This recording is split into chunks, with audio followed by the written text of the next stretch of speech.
let's cut the bullshit. Okay. Shereé and Martell, that is just a booty call. What's up, you guys? Welcome back to my YouTube channel. This is the Real Housewives Unlimited. I'm your host, Shereé, and we're going to get right into it. Episode 1 starts off at Shereé's house with Martell. We get an introduction of Martell. Look, I'm not here for the relationship. If it's a booty call, fabulous. He's got a great body. He looks like he's got big energy. And Shereé has been cooped up. And when I say Shereé, I mean her lady parts have been cooped up for 7 years, waiting for the jailbird to get out. So if he's cleaning house, baby, I am here for it, okay? However, I'm not taking this relationship seriously, and I kind of hope Shereé isn't either, because Martell surely is not. Just from the little interaction that they had, you know, she's surprising him with a private chef, which I think any man would be thankful for. He just seemed really unimpressed and looking for more and more sexually versus like spending quality time together. So I really hope this is not something that she is looking to invest in long term.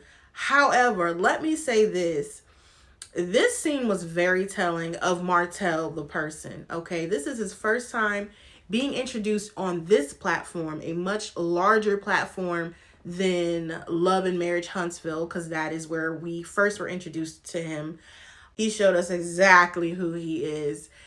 It's about the sex for him. It's about the fame. I mean, he screams ego, but you know what? Shereé does too. And that's probably been her biggest downfall, is her ego. But back to Martell.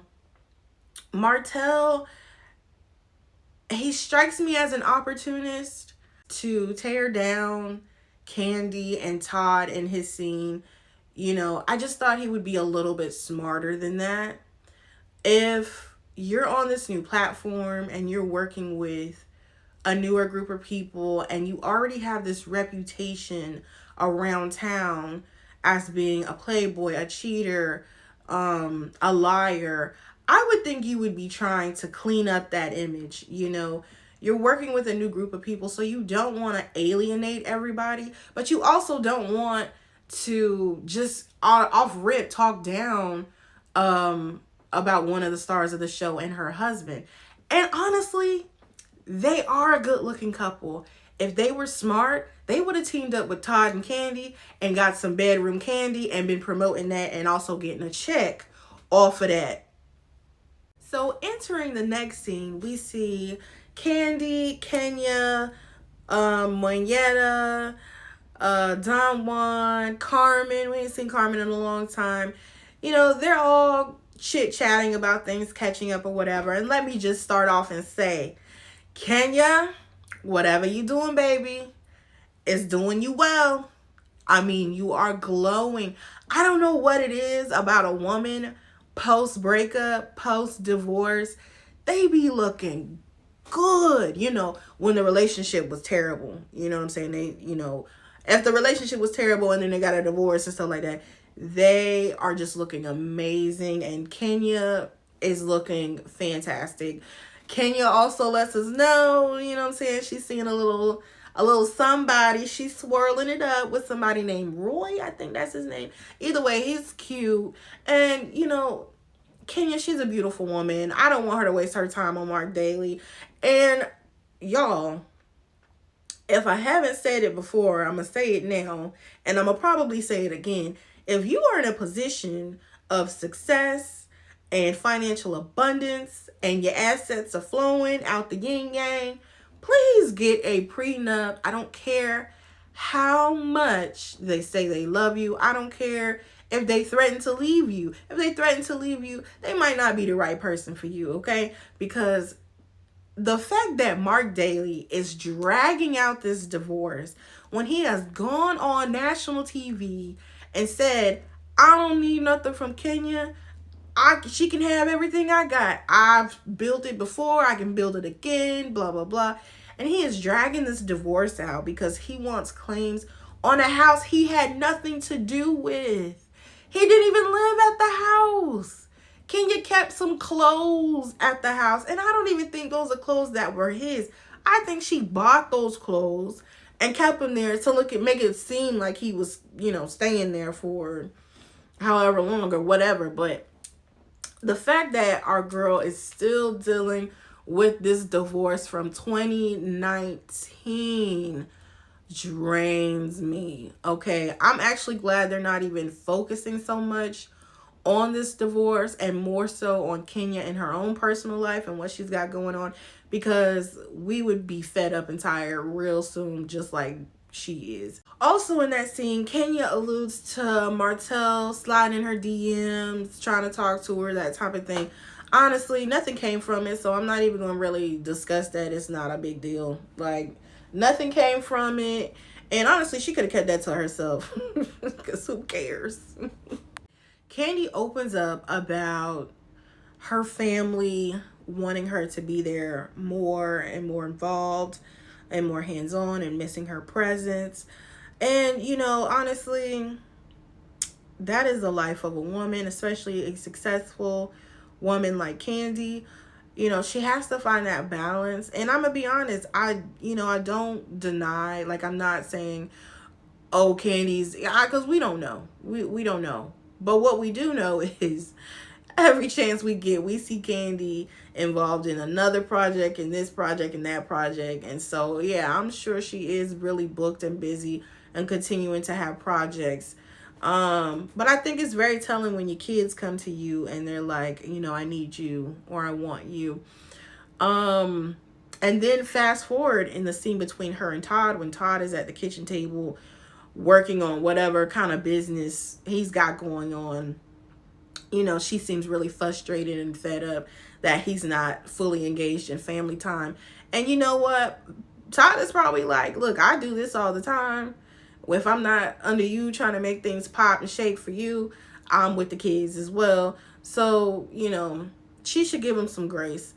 However, I'm just kind of like, why is Todd doing business at the dinner table? Like, me personally, I'm in my office, okay? I would have been filming over here, but my desk is a mess with paperwork and tax paperwork and all that stuff like that. But I feel like, I'm just kind of like, why wasn't he in...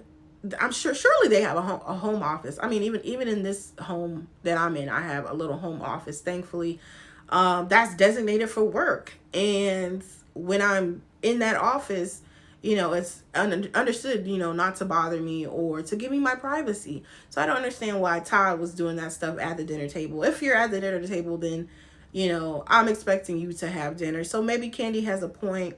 I hope they make it work. I hope they work it out. Clearly these are two people who are driven. These are two people who have their own goals that they want to accomplish. It just can get really sticky when it comes to personal relationships and work blending or fusing together. It's hard to draw the line between the both of them and adhere to rules or, have certain respects for either or without the other bleeding over. So I really hope Candy and Todd get that together. Honestly, I do. So speaking of working with family, Sanya, honestly, Sanya just does not do it for me. Her husband is fine, but Sanya just doesn't do it for me. Sanya lets it be known that she has hired her brother-in-law to be her personal assistant. Worst mistake ever. I don't even have as much money as they, but I would not do that. That is just the way you treat your employees is not the way you should treat your family for a reason. And when it comes to mixing family and business, it's just not going to work out. It's not going to work out. Again, going back to that dynamic, where does work end and home begin? Especially given that Sanya's brother-in-law and her sister are living with them. So not only is her brother-in-law getting the calls, hey, I need you to do this, I need you to run and blah blah blah, but he's seeing her face to face 24/7. And trust and believe, the love that Sanya and her brother-in-law have for each other are not the same love that Candy and Todd have for each other. So there's a lot less grace, I'm sure, given between Sanya and her brother-in-law when things go undone. You get what I'm saying? So I just feel like this is a really bad situation. I know Sonya was like, well, I thought if I made him my assistant, I can introduce him to certain people in the industry, or, he can be around the right people and get opportunities that way. And I'm just kind of like, why can't you do that without having to get him a job? Like, why can't he start a job or at least start a business separately?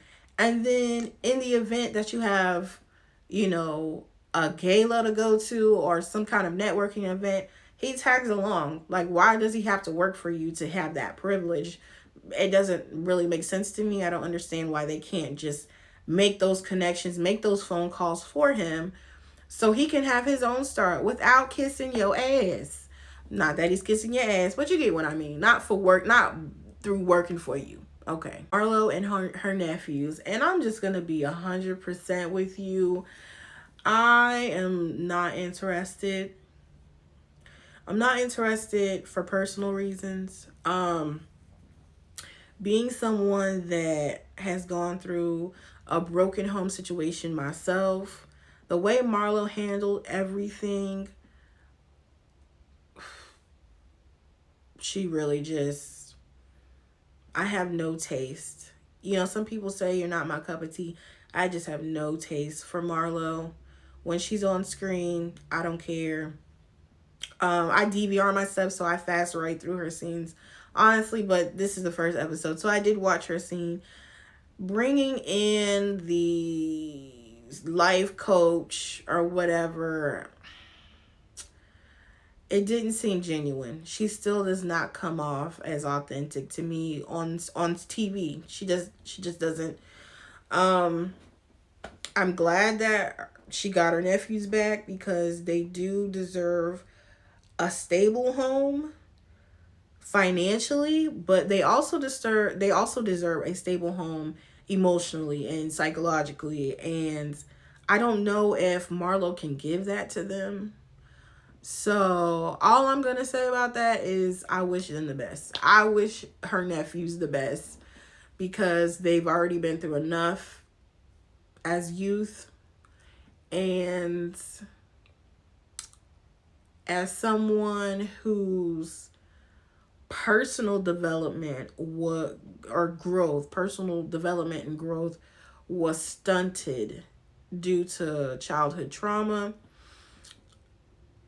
they don't need Marlo bringing in a life coach to come up with some family mantra about sticking together and oneness and stuff like that. They need a child specialist. They need a child therapist to come in and sit down individually with those young men. And Marlo needs a therapist herself. And it does not need to be on television. I repeat that. They need therapy together and separately. And it does not need to be on TV. Because now we are getting into the real ugly parts of ourselves, of humanity. And that is to be respected. That is a form of privacy that, you only share with that therapist, not with the rest of the world. So cut it. Shereé introduced us to her friend Courtney. I'm not impressed. Courtney, next. They all meet at Sanya's husband's birthday party, and it looks like a fabulous party, honestly. That is something that we have definitely been missing from the Real Housewives of Atlanta. The money. Okay? The money. We want to see that fabulosity. We want to see that larger than life. We want to see that real rich itch energy. Okay? We have not seen that in a long time. Okay? So it was really nice to see her pull that party off and without a hitch, except for, of course, the confrontation between Courtney and Candy. Like, it wasn't even, first of all, the situation was whack. Okay. I heard you been calling around saying that we're friends. I haven't been calling you around. That was whack. You know what I'm saying? You know what I want to see? Let's not even talk about what we did see, because honestly, it wasn't much of nothing. You know, Candy was threatening to headbutt people, which I'm just kind of like, Candy, at this point, you know what? No, let's really talk. Let's really talk, okay? Candy, at this point, anything you do or say on this show is only going to bring your brand down. And I'm going to be honest with you. I feel like you have gotten everything you possibly can out of this show. You have revived your career, okay? And let's be honest, the industry might have been checking for Candy in those years between Escape and The Real Housewives. But the everyday person was not thinking about Candy. So now Candy has more fans. She's grown her brand more on this platform. She's gotten married. She's had kids. I think she's done. There's absolutely nothing else that I think Candy can bring to this show. I think she needs a really good send-off. She should end on a high note before she sticks around any longer and gets into petty squabbles with folks like Courtney. Okay? Courtney obviously is the new girl, and obviously she's trying to make her mark and make sure she returns for a second season. I'm already not feeling her. She's giving pre-rehearse. She's giving, I've been watching this show for a very long time, and I kind of know what I need to do to get it popping. But if you can remember how many girls who came on this show before her, they're nowhere to be seen, okay? I give this episode a solid 5 out of 10. What I am hoping, because what I noticed with Real Housewives franchise overall, if it's really explosive out the gate, it's only downhill from there for the rest of the season. So the fact that they started off really mild gives me hope that it's gonna start heating up and it's gonna get spicier as time progresses.